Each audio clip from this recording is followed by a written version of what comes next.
the brutally honest newsletter that I share every week. So I think like the best thing I found out during 2023 was using actually a social media posts or Spark ads as like a UA videos. So basically what it means, if you have a game and your game has like social media presence, Instagram, TikTok, organic posts basically. So I take those posts, look into engagement and picking up like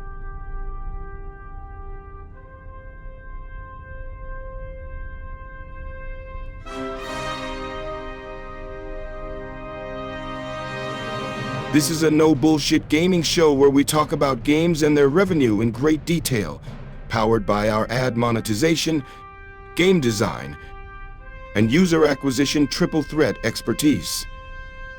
Welcome to the 2.5gamers, the unfiltered truth served with a side of giggles. Let's not forget this is a 4 a.m. conference discussion vibe, so let's not take it too seriously. Tune in now and stay 2.5 steps ahead of the gaming industry. Welcome to another episode of the Doubl3Tap podcast. Today we are joined by Matej. Hello, sir. How are you? Hello. All good. I mean, it's better now. I had terrible holidays. I got COVID just before the Christmas Eve.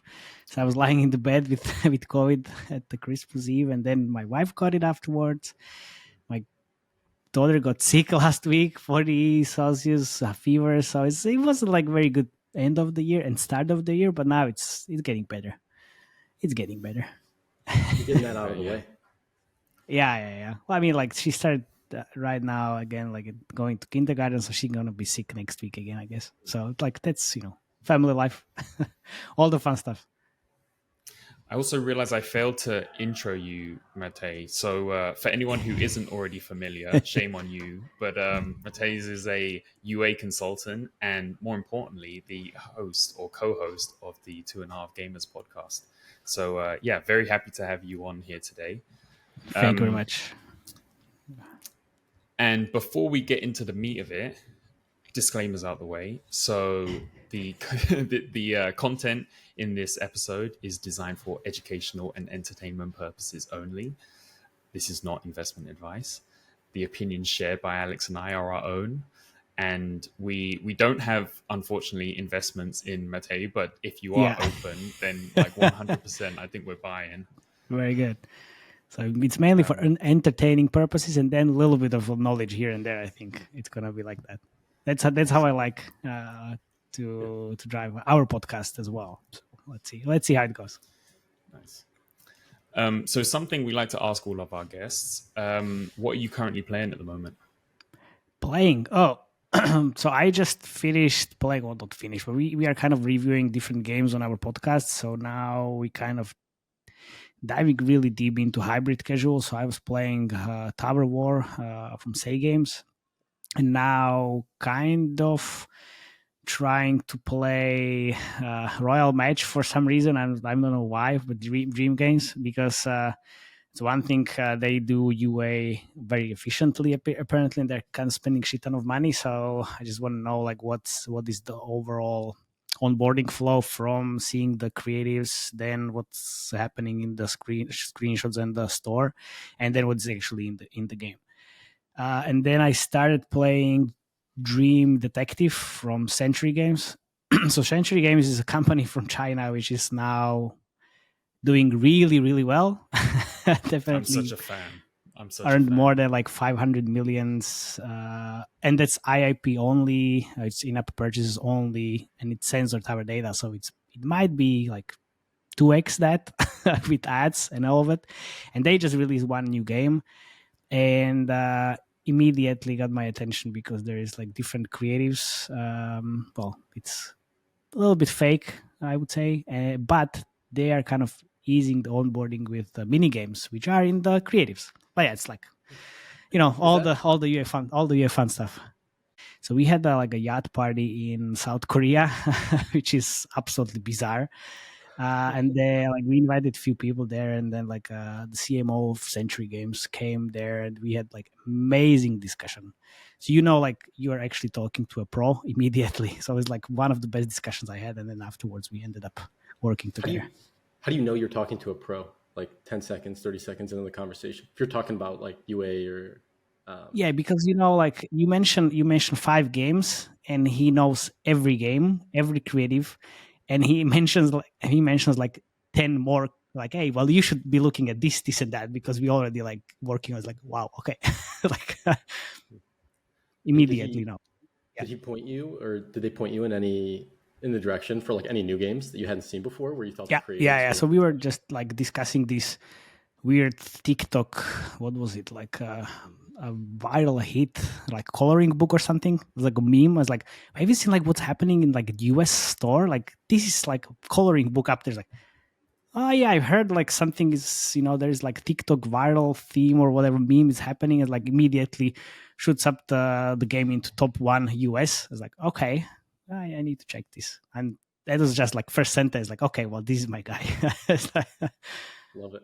Okay, cool. I'm glad you brought up TikTok. We have some questions on that later today, but maybe if we could just kind of ground the audience. Curious if you could talk a little bit about maybe like your favorite UA hack for 2023.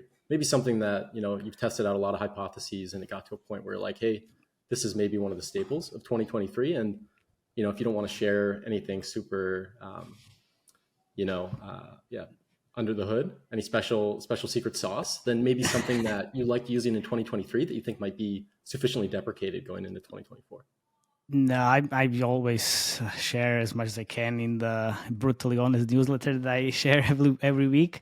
So I think like the best thing I found out during 2023 was using actually a social media posts or Spark ads as like a UA videos. So basically what it means, if you have a game and your game has like social media presence, Instagram, TikTok, organic posts basically. So I take those posts, look into engagement, and picking up like 1, 2, or 3 best posts from with like the highest engagement, so like all of like likes, shares, comments, putting it into the UA campaigns immediately works like crazy. And that was like, wow, okay. It sounds kind of logical because you kind of have already like this like proof of concept from the players or like your fans, like, oh well, this is actually working for them, so it should work in the campaigns as well. And that was like, man, that was performing super well. And what kind of turned you on to that idea? Was it, again, something that was just like a hypothesis that you were testing out, or you kind of saw tidbits of this somewhere else in maybe another game? No, Facebook and TikTok is changing quite a lot, like in terms of like this, like how the dashboard looks like and the platform. And suddenly I was like, oh well, I can actually bring Instagram posts into the campaigns. Like, okay, that wasn't here before. let's try that out. And then boom, like performance I've seen in a long time was really working well. So like I'm all about like experimentation with different things, and I try to explore ways that might be a little bit crazy, but you never know. The same thing happens, or like kind of feels for like the creative. Sometimes the creative that looks like shit works amazingly well. Do you think that like the reasoning behind experimenting, especially when it comes to like different non-typical platforms, is that kind of a consequence of like post IDFA, and now everyone's experimenting with like other ways to connect with the audience? Could be, yeah, but I think like after the IDFA kind of disappeared, obviously people tried to run a lot of Android campaigns because that was kind of easy to evaluate, and it's still like on the iOS you can run quite efficient campaigns.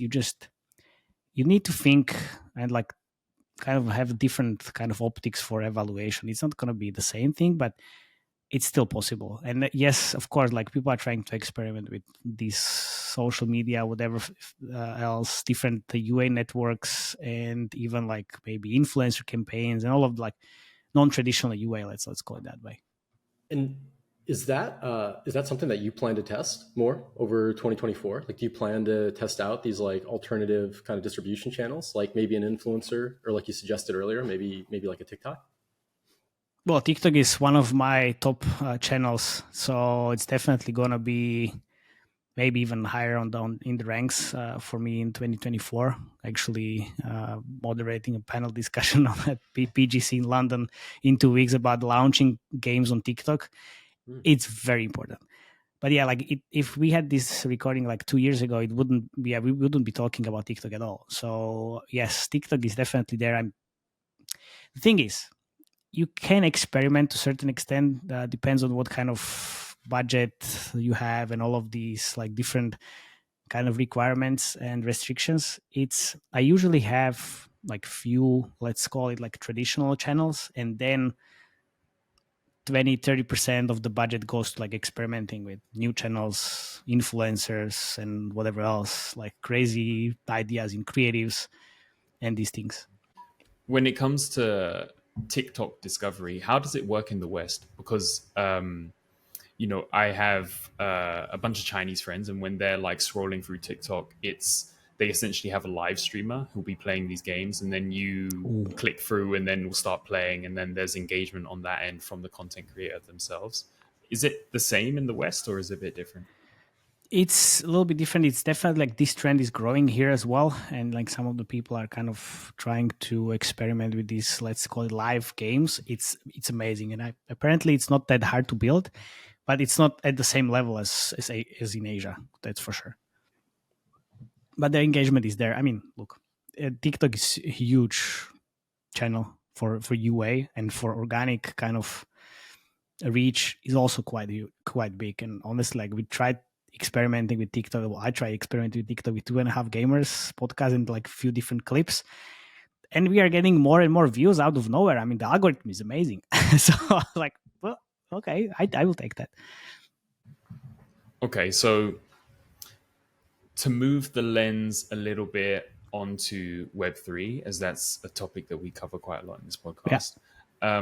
Are there any sort of standout issues that you see specifically around Web3 games, or is it kind of a level playing field at this point? Well, issues. Well, like there are issues also on mobile and the web as well. With Web3, I guess it's kind of like slightly different issues. For example, what I see, well, obviously analytics is just like an interesting channel for everybody, and Web3 even more. What I also just kind of found out that there are some ways how you can, well, I guess trick the system for like getting better results on Doubl3Tap and all of the like different tools. It's like interesting things that, like if you don't know, then you don't know, and it's kind of shame. So it's like, so these are like a little bit nuances here and there that is kind of important to know. But in terms of like the UA and Web3, I've tried to experiment and work with different companies, I know, for 2 or 3 years already, like in terms of Web3, and like everybody's like, oh, well, you build a community and all like the Twitter spaces and all of the fun stuff, Telegram groups and chats and Q&As and all of this, which is great, but it's not scalable basically. So then like this is one, it's exactly the same as with experimenting with like the influencers and all of this.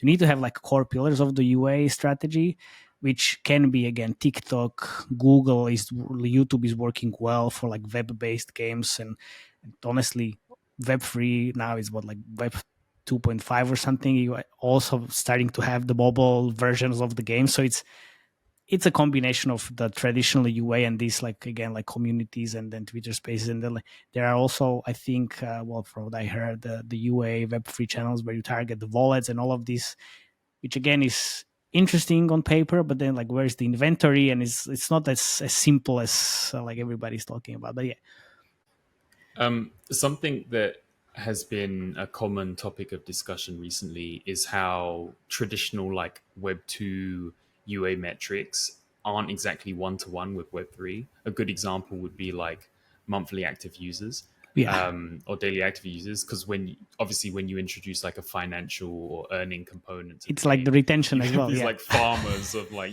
thousands of mobiles in somewhere. Yeah, in like factory. I remember there was this article about, oh well, Axie Infinity has day 90 retention, like 70%. Like, yes, because it's work. Like, how can you even? You can't even compare that to normal, like well, not normal, but to mobile KPIs, because that's like, you have financial incentive and you play because you want to earn that. Like, that's comparing apples to oranges basically. Is there anything that gets you excited about kind of like introducing blockchain rails, especially when it comes to UA? For a little bit of context, for example, I know that there's some ad networks that are starting to integrate like paid rewards, paid like rewarded ads. Is there anything that's on your radar? So I think the blockchain and then Web3 adds another layer on in terms of the LTV on top of what you can earn basically in Web2 games, which for me kind of opens up more opportunities to spend more money, because if I have LTV of 2 and then I add a layer of, let's say, an additional $1 or $2, which can be done only on blockchain, then I suddenly can spend double the money and still get the money back efficiently. So that's for me, that's important, like most important part. Obviously, from the game design point of view, you can do crazy shit on the chain, but I mean, I don't know. I'm curious on your take on this. So in Web 2, right, you're hunting for whales, you're doing UA to try to find some of the bigger spenders. In Web 3, right, distribution is a bit of a nightmare. And you could argue that the whales of Web 2 are not quite there yet in Web 3. And instead, the whales are actually the guys that are a little bit more financially motivated. So, or the ones that already exist on chain and maybe are speculating or trading on chain. So I'm curious, from a UA perspective, do you think through putting together different UA campaigns or different creatives to target maybe a Web3 type of whale? And does that change kind of your design philosophy when you're kind of putting together these campaigns for games? So there is like a different kind of personas for Web 2 versus Web 3. Like you said, like the whale that is kind of playing a mobile game and spending shit ton of money. It's not the same whale in Web 3 because, like you have different motivation. You just want to maybe flip coins and whatever, just try to speculate. And then that's different. Of course, like you have different types of players on Web 3. And then that definitely needs to go into the creative process and like how you need to think about the creatives. But when you drop, like we were kind of like discussing like how it's still about the traditional UA kind of channels and logic, because then you have like these Web 2 gamers which are maybe Web 3 enthusiasts or like trying to experiment a little bit, and then eventually they can become whales in Web 3 as well. So you need to still like bring them in this traditional way. So I think like thinking about like Web3 personas and translating that to Web2 kind of creatives makes sense.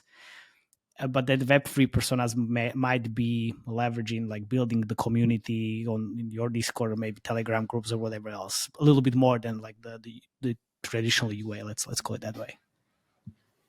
And at what part in kind of like the go-to-market plan do you think this becomes a little bit more of a material factor in kind of addressing that new type of whale that now exists in Web3?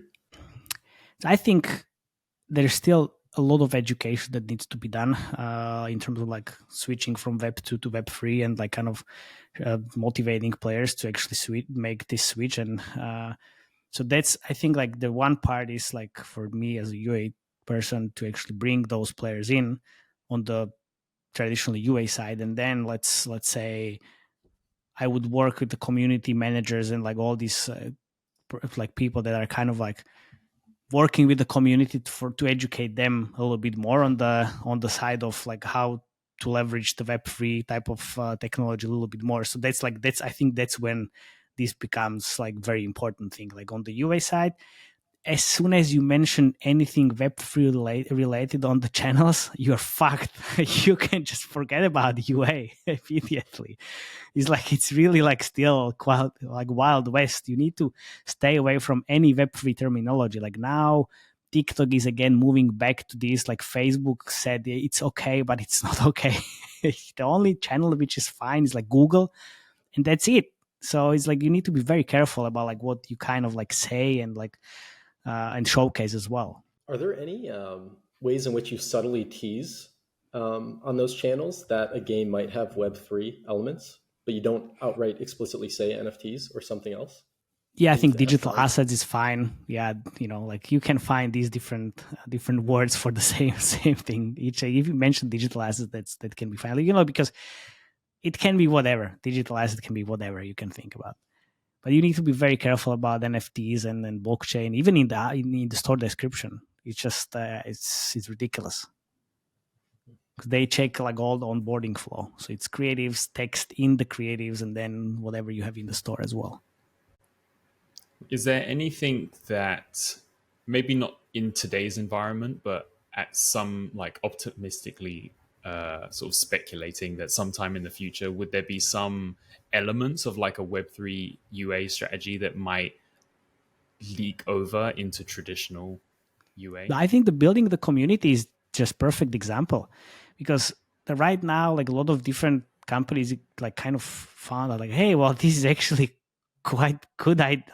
Good idea to build a community around my games. So and like ask questions. Of course, like they're not the motivation is not exactly the same, but still like do you have midcore games that are kind of building this already for some years and it's helping them to just build the game, like build new content as well. So like this is definitely something that is spilling over from Web3 to Web 2, and it's really important. It wasn't done that much, maybe back in the days in like Facebook groups and all like old stuff, but now with Discord and even Telegram and maybe even like other platforms, it's quite interesting.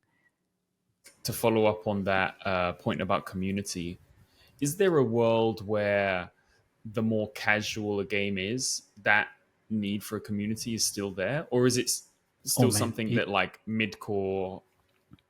you can't even imagine the Facebook groups I mentioned, Redecore, all the like match-free games.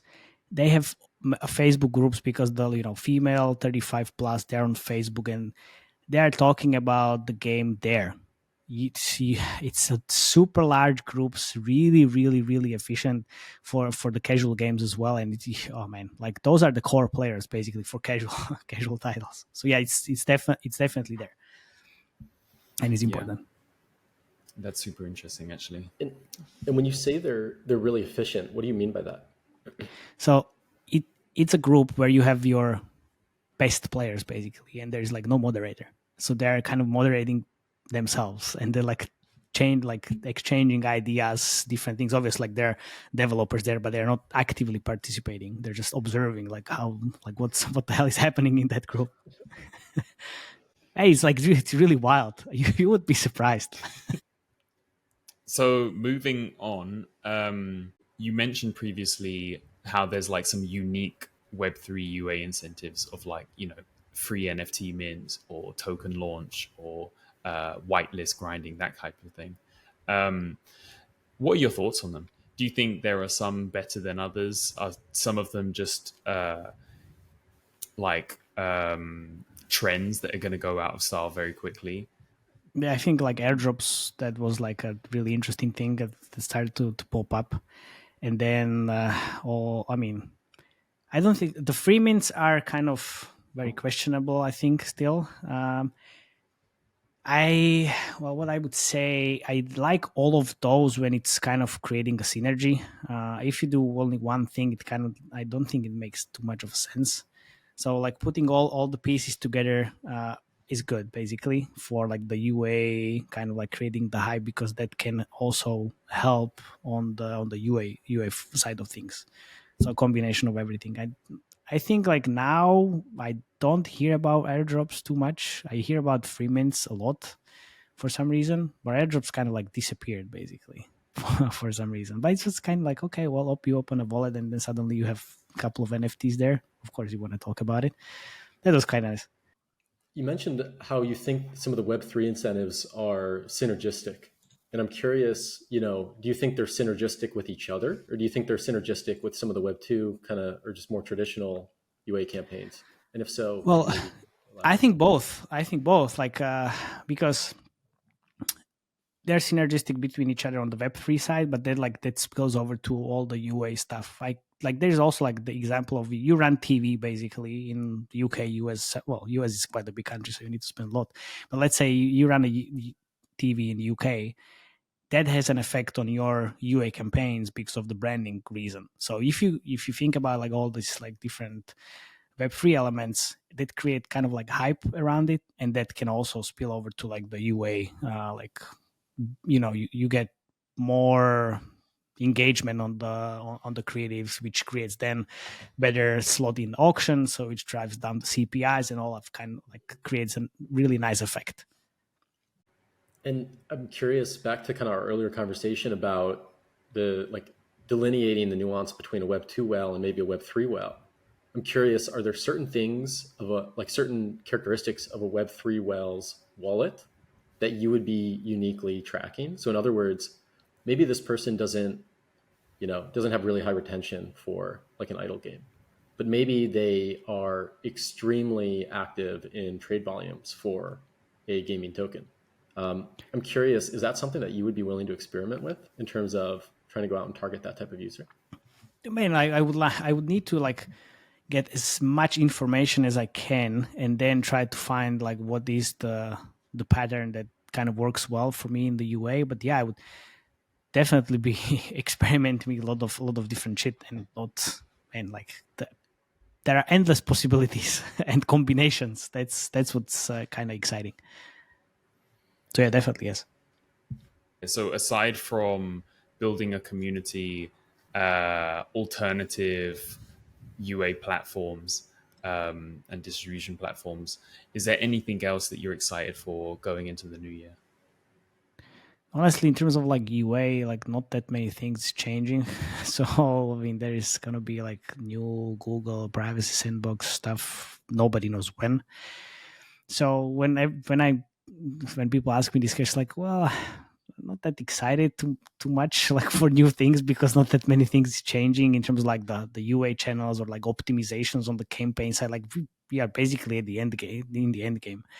What I'm excited about is like trying different creatives and different concepts for different games, which I try to do now. Like all fake ads, which is like mini games I've mentioned. And the combination of that versus the actual game. So whatever works in UA, implemented in the onboarding in the game. And this is something that I'm very excited about. And like I think like I can do a little bit more with like the companies I work with. It's obviously not as easy as it's said, right? So it's easier said than done. But that's where we are heading. It's the thing is like you have multiple kind of games within one game. So you have the idle mechanics, you have then maybe strategy, then maybe you have the match free elements, you have mini games, you have hyper casual games within one game, and then you can use all of these in the creatives and then like onboard different types of players into the game. So like that's something which is like super exciting. In terms of like the changes, in terms of like how the UA works, not that much. Yeah, well, I know I'm the UA guy and I'm shitting on UA right now, but yeah, it's how it works. Thank you very much, Matej. This has been an excellent episode. Yeah, it's Matej. It's Matej. I will give. It's Matej. I did so well. I was doing. Yeah, so I know. well. Yeah, I'm fun till now. It's fine. Yeah, don't worry. You don't need to cut it out. We won't. We'll keep it in. Yeah, but it has been a pleasure. Thank you very much. It's been a pleasure. Thank you for having me.